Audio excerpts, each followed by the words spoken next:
merci encore de m'avoir convié à faire cette communication que j'espère être à la fois synthétique et rapide. Donc je voudrais juste rappeler en fait que le CNAP gère la collection sans mur de l'État, c'est-à-dire un organisme qui gère depuis 1791 tous les achats aux artistes vivants, que nous ne sommes pas une collection. Nous sommes une collection sans mur, c'est-à-dire que nous n'avons pas un musée, mais en fait l'ensemble de ces achats et commandes ont été achetés pour ensuite être déposés sur l'ensemble du territoire français, national, colonial, mais aussi dans des pays étrangers. Et cette...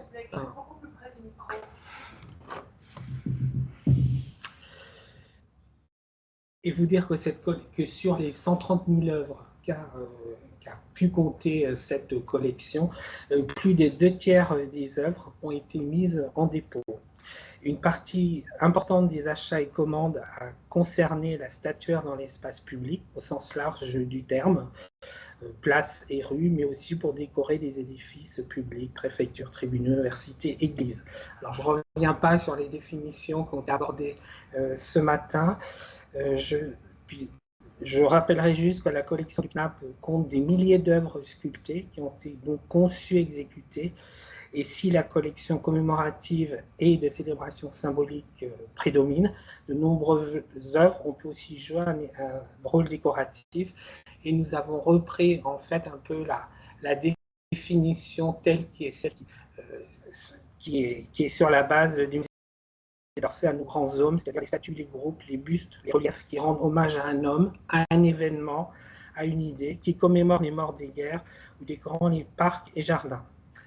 Donc la Troisième République, mais là seulement entendue pour la période 1870-1914, constitue vraiment un âge d'or de cette statuomanie ou statuophilie, mais elle n'est souvent que la continuation et l'aboutissement en fait, de commandes qui ont, durant les périodes précédentes.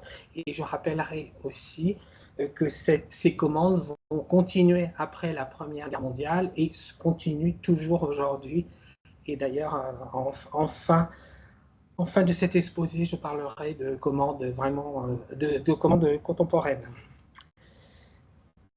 On peut dire que le corpus de la statuaire liée au monument public s'élève actuellement à plus de 1300 œuvres aujourd'hui. Donc je vais d'abord rappeler très rapidement, en faisant seulement défiler les visuels, quelques exemples avant la Troisième République. Donc je rappellerai par exemple les monuments dont nous avons déjà parlé ce matin, en début d'après-midi, de l'Émaux, la statue équestre d'Henri IV, 1818, donc c'est sous la Restauration, mais aussi le monument justement de Bozio, le monument Louis XIV, en bronze datant de 1822. De la même manière, par exemple, la colonne Vendôme, il faut savoir que c'est nous qui gérons en fait les différentes statues de Napoléon Ier qui ont pu surmonter cette colonne et qui ont fait l'objet d'au moins 3 commandes successives. Sur la monarchie, pardon, je me trompe, sous la monarchie de Juillet, par exemple, c'est l'ensemble des décors de l'Arc de Triomphe, qui sont donc des achats et des commandes. Je cite évidemment l'œuvre de François Rude, mais il y a tout l'ensemble des autres décors. Sous la Seconde République, évidemment, il y a des commandes d'édifices, d'œuvres. Donc on citera par exemple l'ensemble des 4 sculptures équestres sur le pont d'Iéna, dont je montre juste l'œuvre de Préau, le cavalier gaulois. Donc pour chacune de ces œuvres, je vous ai mis les numéros d'inventaire ainsi que les dates de commande et la date d'achèvement. Donc je ne reviendrai pas dessus, évidemment. Ah, je me trompe toujours dans le sens. Voilà.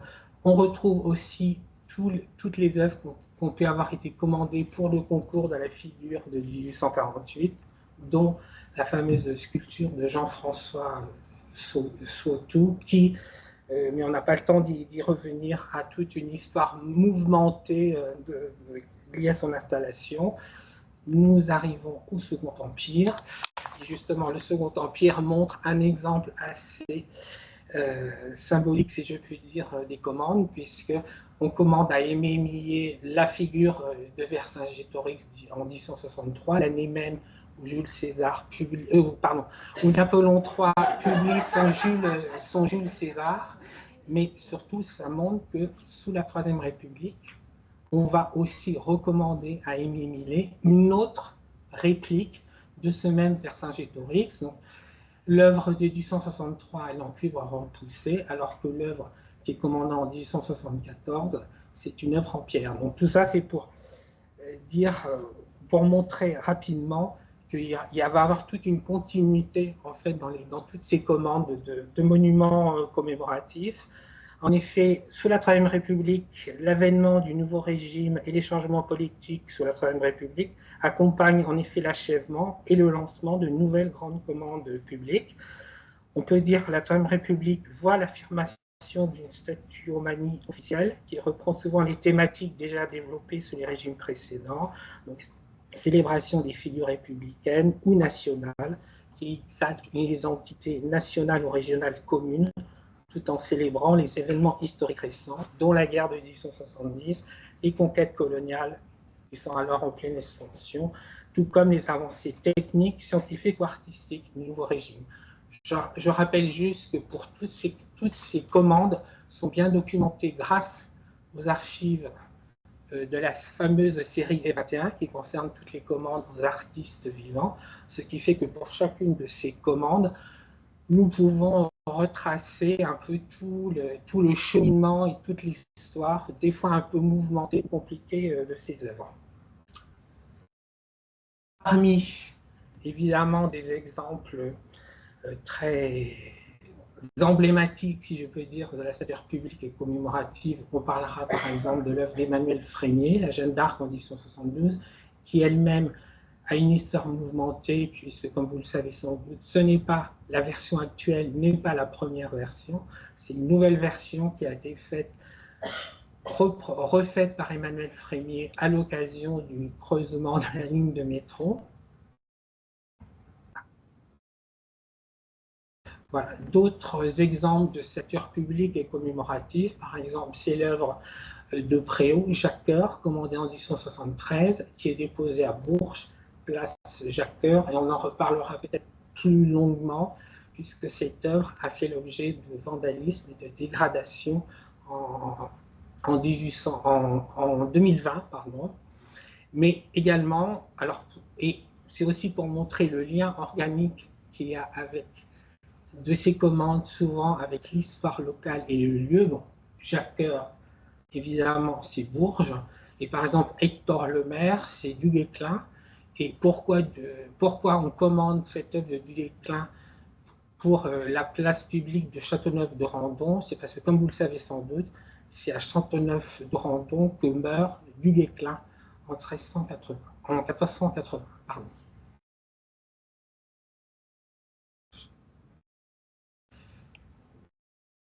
Aussi noter que donc la direction des Beaux-Arts commande également des monuments publics commémoratifs pour l'étranger. Et donc j'ai voulu faire quelques clins d'œil, évidemment, avec les collections qui sont conservées ici à Nogent-sur-Seine. Et par exemple, on commande à Bartholdi, en 1874, sa sculpture Lafayette arrivant en Amérique, qui est déposée à New York, à Central Park. Sous la Troisième République, c'est aussi la commémoration de nombreuses figures républicaines, à la fois la Révolution française, la Révolution de 1848 et la guerre de 1870. Donc, par exemple, Albert Lefebvre, Joseph Marat, achat par commande en 1880, qui est déposé à Palaiseau parce que Joseph Marat est natif de Palaiseau. Nous avons aussi Alfred, je vois que j'ai déjà dépensé 10 minutes, il faut que j'accélère, que nous avons aussi, par exemple, pour la guerre de 1870, le monument d'Alfred Boucher, Vaincre ou mourir, qui va devenir également un monument aux morts pour Troyes. Et par exemple, nous avons aussi à Marmande la commande de la statue d'Antoine Bourlange, le devoir civique, qui rappelle en fait des émeutes et des protestations lors de la Révolution de 1848. Je passe rapidement un exemple emblématique, c'est le monument aux morts de Nantes. Je passe, voilà, mais d'autres commandes de célébration de la figure symbolique de la République. Donc c'est à la fois, par exemple, Coutan, dont le titre Republica Gallorum State Aeternam dit la République, en 1887, qui orne le conseil départemental du Rhône. Mais il faut aussi rappeler qu'à l'occasion du centenaire de la Révolution de 1880, en 1889, l'État va passer commande du fameux modèle de la République de Raïm Jalbert, et également des centaines de répliques pour être commandées pour orner les places publiques ou les façades des mairies. Et par exemple, là, j'ai choisi cet exemple à Saint-Pierre-les-Vosges, qui orne la façade de la mairie. Autre exemple de figuration symbolique, c'est l'œuvre d'Ernest Dagonet, commandée en 1904, qui représente la Marseillaise. Il y a tout un discours politique lors de son inauguration où il est dit que cet exemple doit guider la République et tous les progrès naissants. Nous avons aussi évidemment des décors sculptés, donc j'ai juste qui peuvent orner des façades.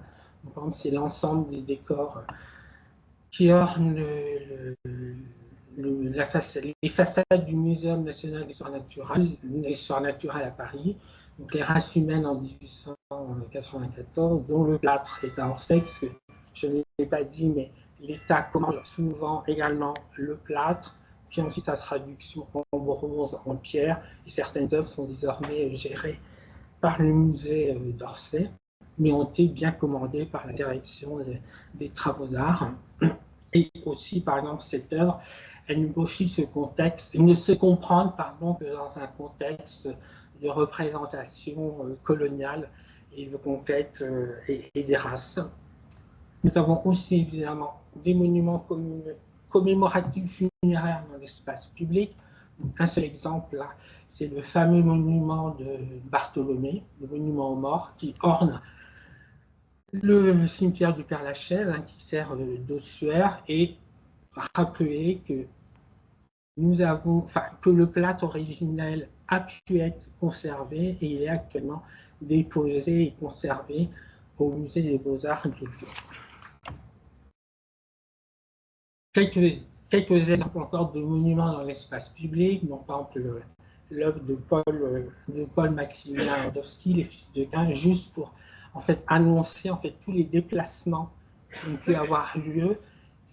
C'était des œuvres qui étaient originellement à l'emplacement de la pyramide dans les Trévis et qui ont été ensuite déplacées. Donc, comme j'aime beaucoup Landowski, je vous montre notre Landowski, l'architecture 1908, qui justement était d'abord place du Carrousel, square du Louvre, puis il a été déplacé, il est désormais à Reims, square de la Butte, Saint-Nicaise. Puisque, comme vous savez sans doute, Étienne Dujardin-Baumettes, sous-secrétaire d'État aux Beaux-Arts, avait voulu créer, dans ce qui est actuellement l'espace occupé par la pyramide du Louvre, une sorte de composanto rassemblant beaucoup de sculptures exaltant les figures artistiques, mais aussi l'histoire nationale. Et c'est le cas justement de l'œuvre de Paul-Jean-Baptiste Gaspe, le monument à Oudon en 1908. Donc là, on est dans la célébration des figures artistiques françaises, dont il n'est pas inintéressant de dire que finalement, quasiment à la même époque, l'État achète aussi l'œuvre de Bourdelle, Le Carpeau, qui est achevé en 1910 et qui est dans le jardin du Palais Saint-Pierre, donc le musée des Beaux-Arts de Lyon. Donc, quelques dernières grandes commandes pour les espaces extérieurs. Par exemple, c'est une œuvre qui actuellement est à Nantes. Si je la cite, c'est parce que c'est une œuvre de Auban, l'épave. Vous devez peut-être reconnaître qu'il s'agit du modèle de la fameuse sculpture de la Picarde maudissant la guerre, qui va être commandé après 1918, et le corps du jeune pêcheur va être remplacé par l'artiste par un soldat. Dernière grande commande, donc ça montre aussi l'amplitude de ces commandes de l'État. Donc, par exemple, c'est la grande fontaine de Félix Maurice Charpentier qui est à Orléans, mais aussi, par exemple, l'œuvre, donc on est vraiment dans des œuvres monumentales de Alphonse Camille Terroir, Vision artistique en 1912. Alors, si je la cite, c'est parce que en fait, c'est le dernier achat qui est fait avant le déclenchement de la guerre de 1914, puisque c'est acheté le 1er août 1914, avant le déclenchement de la guerre, la fermeture des salons, et comme vous le savez, l'État va arrêter d'acheter jusqu'à fin 1915, puisqu'il y a une rupture complète. Et j'ai aussi cité cette œuvre, puisque lorsqu'elle est déposée en 1922 à Metz, elle fait scandale, puisque la presse dit que face à l'arrivée de ces sculptures nues, Metz, qui est une ville encore de la terre, est effrayée par l'arrivée de ces sculptures nues. Et donc ça pose aussi la question, on en a déjà parlé, de la réception en fait du public, de cette période. Alors, le devenir de la stature publique au cours du XXe siècle, déplacement des œuvres ou mutilation, vandalisme esthétique. Je cite par exemple les ensembles des 30 statues qui ont été commandées pour la terrasse supérieure de la salle des fêtes du palais du Trocadéro, enfin de l'ancien palais du Trocadéro, qui est démoli en 1937. Et donc ces œuvres vont être ensuite redéposées sur l'ensemble du territoire français. Et j'ai choisi comme exemple cette œuvre de Chevalier, La Chimie de 1978, qui est actuellement à Agde. Il y a aussi le déplacement et vandalisme des œuvres. C'est l'exemple du monument à Paul Aubé, le monument à Yongaobita, qui était aussi dans la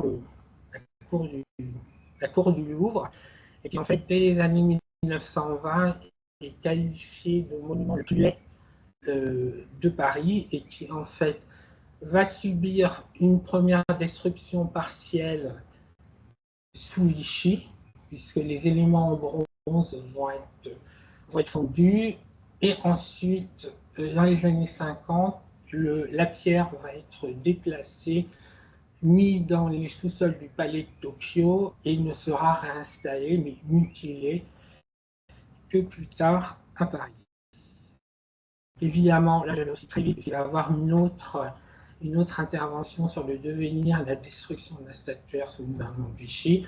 Comme nous sommes à Nogent, j'ai voulu citer l'œuvre d'Alfred Boucher, Le Mour filial dès la Charité romaine, qui a été fondue, mais qui a fait l'objet d'une refonte au début des années 2000, d'après le moulage qui était conservé à 3 demi-mois.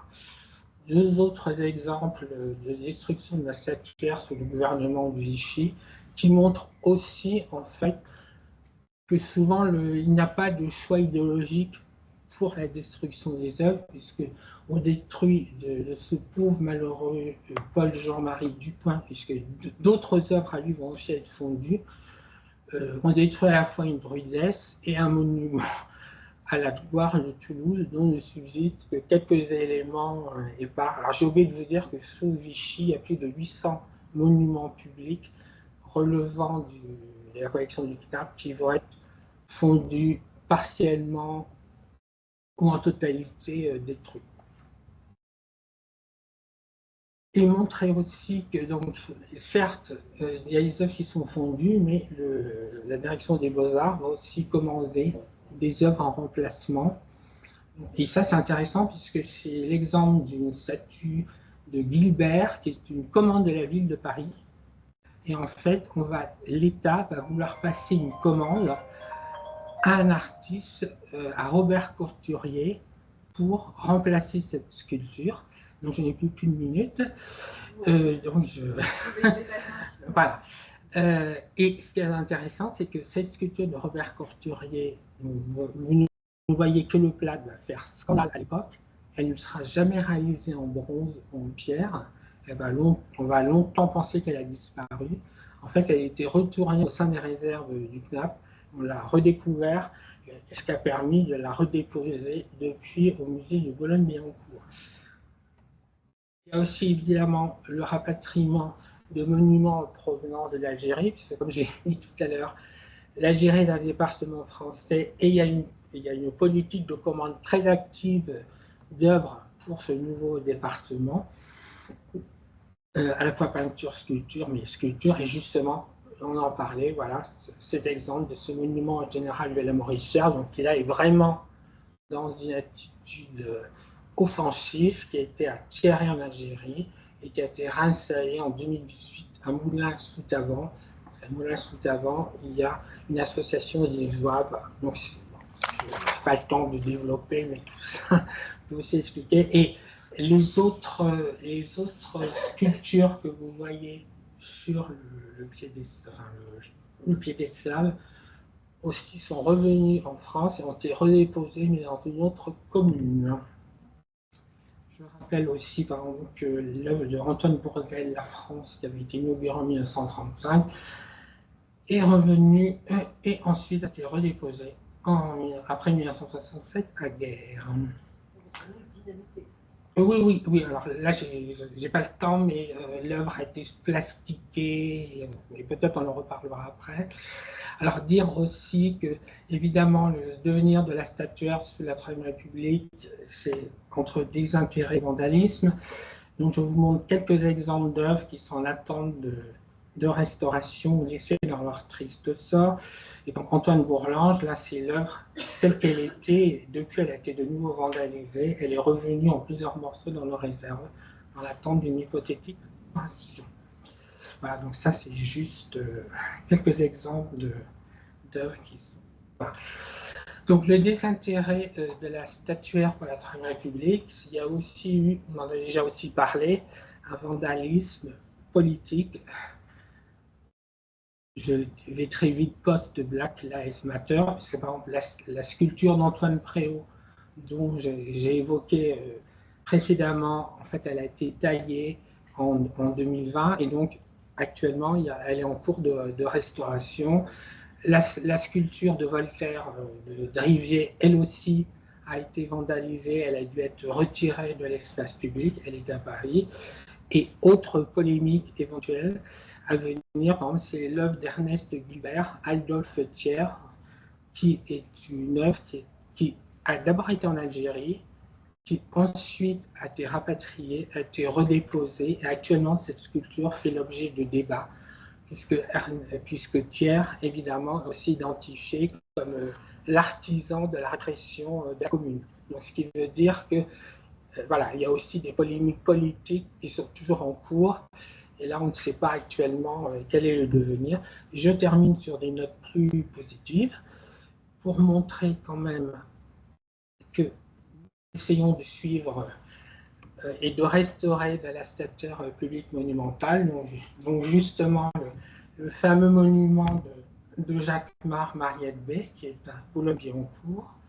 Nous avons aussi suivi la restauration de l'œuvre de Guillaume Oumarin du Pluviose, Mort par la patrie, qui date de 1912-1913. C'est une œuvre vraiment d'un symbolisme assez extraordinaire, puisqu'on ne voit peut-être pas sur le visuel, mais en fait c'est une figure ailée en fait, qui est en train de s'introduire dans le sous-marin pour secourir ou honorer les âmes en fait, des marins qui... C'est marrant, puisqu'en fait il y avait un naufrage, mais aussi vous montrer un exemple récent de restauration, c'est l'immense bassin de Raoul Larche, miroir d'eau, la Seine et ses affluents, qui est devant le Grand Palais. Vous montrez aussi d'autres exemples de restauration à venir. C'est le grand groupe absolument extraordinaire, c'est Gisant d'Henri Bouchard, aux aéronautes militaires victimes de la catastrophe du dirigeable République. Donc là aussi, ça montre aussi la diversité en fait des achats. Et là aussi, je n'ai pas le temps de développer, mais à la suite de cette catastrophe, en fait, c'est Dujardin Baumetz va prendre la décision de passer une commande directement en sautant, si je puis dire, par-dessus tout le processus administratif qui va permettre donc, au sculpteur Henri Bouchard de créer cette image absolument fascinante et saisissante de ces 4 militaires comme des gisants. Je terminerai enfin en disant que malheureusement, enfin, à la fois, il y a toujours des commandes publiques qui ont lieu, mais qui sont toujours sujets à des polémiques. C'est l'exemple de l'œuvre de Tim, Hommage au capitaine Dreyfus, qui fait l'objet de débats qui va bientôt être installé. Et j'en termine comme un contrepoids à la sculpture de Bartholdi, la commande confiée à Joseph Kossut. C'est un achat par commande en 1990 qui est installé donc place des Écritures à Figeac. Donc je ne vais pas relire tout, mais puisqu'en fait c'est une véritable monument public, une véritable installation, en fait, puisqu'il y a à la fois cette pierre de Rosette agrandie XXL, mais il y a aussi une cave où il y a la figure de la carte des États-Unis et aussi un jardin avec des espèces égyptiennes. Et là, je reprends ce qu'a dit Kossut lors de sa commande, puisque pour Kossut, il voulait honorer une réalisation qui était consacrée à la signification même et non pas simplement honorer un homme. C'était une solution simple, sans, je cite, ni le sentimentalisme, ni le vernis patriotique qu'on associe au monument. Donc on reprend un peu les définitions du monumentum de ce matin et montrer que Kossut, donc l'artiste Kossut, a réussi en associant le concept ancien de monumentum statue, il a réussi à s'émanciper de ce concept et il propose non plus une œuvre monumentale, verticale, si je puis dire, mais une pierre sur laquelle on est invité à marcher. C'est une sorte de renversement peut-être de la notion de monument public. Donc je vous avais donné quelques éléments de biographie sommaire. Vous retrouvez évidemment quelques ouvrages fondateurs, et dont en particulier les ouvrages de Jacqueline Lalouette, un peuple de statues, mais aussi des statues de la discorde. Et vous dire que si vous vous intéressez à l'histoire de la collection de l'État, un ouvrage pareil, et à l'intérieur, il y a plusieurs contributions. Dont par exemple celle de Laure Chaban et Barvasseur, les commandes monumentales sur les édifices et les espaces publics. Et je rappelle aussi qu'il y a à la fois la collection en ligne du CNAP, la base à nos grands hommes, mais aussi la base Monument, qui a été développée par la Réseau international de la faune d'art. Et en avant-première, je vous montre l'ouvrage qui va apparaître, mais qui n'est pas de la sculpture, mais des peintures, et vous aurez sans doute reconnu à la fois l'œuvre de Vincent, Guillaume Tell, qui est a priori la première commande en 1792, et un des éléments du décor monumental d'Henri Martin au Capitole de Toulouse. Donc j'espère ne pas avoir été trop long, et je suis à votre disposition pour répondre à toutes vos questions.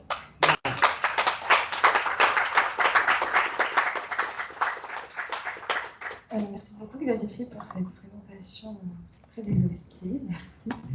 On a un peu de temps pour quelques questions, si vous en avez. Ou si vous voulez en profiter pour revenir sur des choses sur lesquelles on a dû passer un petit peu vite. Pourquoi Voltaire fait débat en ce moment? Et bien parce que Voltaire a été identifié comme soutenant la colonisation et surtout l'esclavage. Donc c'est pour ça que la statue de Léon de Rivier, Voltaire, il y a eu des campagnes de presse, elle a aussi fait l'objet de vandalisme. Donc c'est une œuvre qui est dans l'espace public à Paris, mais elle a dû être retirée, elle a dû revenir au sein de nos réserves. Mais on a aussi effectué une réplique en résine qu'on est en train d'essayer de replacer peut-être dans un espace public. Mais tout... Voilà, tout à fait. C'est-à-dire que, à juste titre peut-être d'ailleurs, on a montré que voilà, ce philosophe des Lumières avait aussi des intérêts dans les emprises coloniales et dans l'esclavagisme, tout comme, là je ne l'ai pas dit, mais par exemple des statues, je crois qu'on en a parlé ce matin, représentant Colbert, ont aussi été vandalisées. C'est le cas des statues qui sont devant l'Assemblée nationale et qui sont aussi sur notre inventaire. Et le Jacques Cœur de Préaux, pourquoi? Alors, le Jacques Cœur de Préaux, alors là bon, moi, en tant qu'historien, c'est moins compréhensible, mais c'est parce qu'en fait, il avait participé en fait, à ce qu'allait être la création de la Compagnie des Indes. Et d'ailleurs, sur la base de la sculpture, avait été tagué colonial, en lettres rouges. Mais c'est une œuvre là que nous suivons, dont la restauration va être... en fait, elle a déjà commencé. Donc, je vous ai montré la statue de l'œuvre avant sa mutilation, sa restauration. Mais alors, et je dirais juste, comme nous avons des milliers d'œuvres dans l'espace public, voilà, très souvent, nous sommes interpellés aussi pour des statues qui peuvent questionner. Bon, mais ça pourrait être l'objet d'une intervention complète, plus longue, parce que souvent, il y a aussi par exemple, on avait aussi, par exemple, il y a aussi des mouvements régionalistes qui peuvent dynamiter des sculptures qui représenteraient justement, par exemple, la sculpture, la réunion de la France et de la Bretagne à Rennes, par exemple, a été dynamitée, donc qui sur notre inventaire a pu être dynamitée dans les années 80, je n'ai pas la date précise. Et le musée des Beaux-Arts de Rennes ne conserve maintenant plus que quelques fragments au sein de ces réserves, mais il y en a aussi d'autres œuvres, puisqu'en fait, cette statuophilie de la Troisième République, dont le CNAP est l'héritier, enfin le gestionnaire, il y a tous les types de figures historiques, régionalistes, symboliques. Une dernière question? Merci beaucoup pour votre présentation, c'était passionnant. Je me demande si vous gardez des traces des premières contestations, justement parce que vous avez parlé des contestations récentes, mais il y a un certain nombre de monuments qui ne correspondent pas au canon d'une époque ou qui sont attaqués pour diverses raisons politiques. Par exemple, je pense à des statues dont on brise l'épée des statues de militaires. Dans la première moitié du XXe siècle, des pacifistes s'en prennent beaucoup aux monuments pour dénoncer la guerre. Par exemple, l'extrême droite attaque dans les années 30 les statues qui sont jugées trop nulles, les renverse. Donc il y a déjà des vagues comme ça de prise à partie. Est-ce qu'il y a des documentations, des restaurations, des déplacements qui ont eu à ce moment-là? Alors nous n'avons malheureusement pas toujours la trace et des archives complètes, mais c'est vrai que dans nos dossiers d'œuvres, on essaie de documenter justement qu'est-ce qui a pu devenir. Alors évidemment, quand c'est des faits assez récents, là on est souvent tenu au courant par la presse, pas toujours par les dépositaires, malheureusement, mais ça c'est... On a 70 000 dépôts sur l'ensemble du territoire, donc on ne peut pas aussi suivre les 70 000 dépôts au jour le jour. Mais lorsqu'on constitue des dossiers d'œuvres, on essaie de reconstituer un peu l'historique mouvementé de ces œuvres, de ces statues. Et pour revenir en Algérie, j'en ai parlé très rapidement avec vous, voilà, on essaie un peu de suivre surtout en fait le destin contrarié des œuvres qui sont restées en Algérie, puisque je crois que je l'ai dit, voilà, on a plus de 600 dépôts en Algérie et souvent la statuaire dans l'espace public, donc qui est souvent liée à la glorification évidemment de la présence française, de la conquête coloniale, mais parfois ça peut être aussi des statues allégoriques qui a priori n'ont pas de portée coloniale. Donc on essaie quand même de documenter au mieux, mais des fois, nous n'avons pas beaucoup de documentation, sans parler de toutes les restaurations abusives qui ont pu avoir lieu, les déplacements d'œuvres dont on apprend quelques années après qui ont eu lieu. Merci beaucoup.